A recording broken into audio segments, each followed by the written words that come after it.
Hello guys, তোমরা সবাই কেমন আছো? আশা করছি সবাই ভালো আছো আর আমিও ভালো আছি।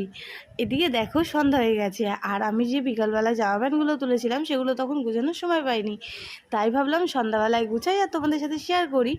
জামা প্যান্টগুলো গুছানো হয়ে গেলে আমি যাব ঘরে।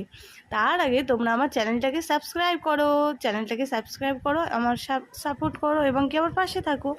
এদিকে দেখো জামা প্যান্ট গুছানো হয়ে গেছে, এরপর আমি আলনায় আস্তে আস্তে করে একটা একটা করে আলনায় সুন্দর করে ভাঁজ করে রেখে দিচ্ছি। আর যেগুলো প্রতিদিন পরি না সেগুলো আমি ওই আলনার ভিতরে যে বাক্সটা আছে আমি ওর মধ্যেই রাখি। তারপরে আলনার ভিতরে রাখা হয়ে গেলে আমি এখন যাব, ডাল এনেছে বাবা, খেসারির ডাল, কারণ কালকে হচ্ছে শীতলা পুজো আর আমাদের পান্তা ভাত খেতে হবে সারাদিন। তাই জন্য আমি ডালটা ভালো করে ধুয়ে নিচ্ছি এবং কি ডালটা আমি ভিজিয়ে রাখছি। ডালটা ভেজানো হয়ে গেলে আমি গেলাম রান্নাঘরে, গিয়ে দেখি ভেন্ডি আছে আর লাউ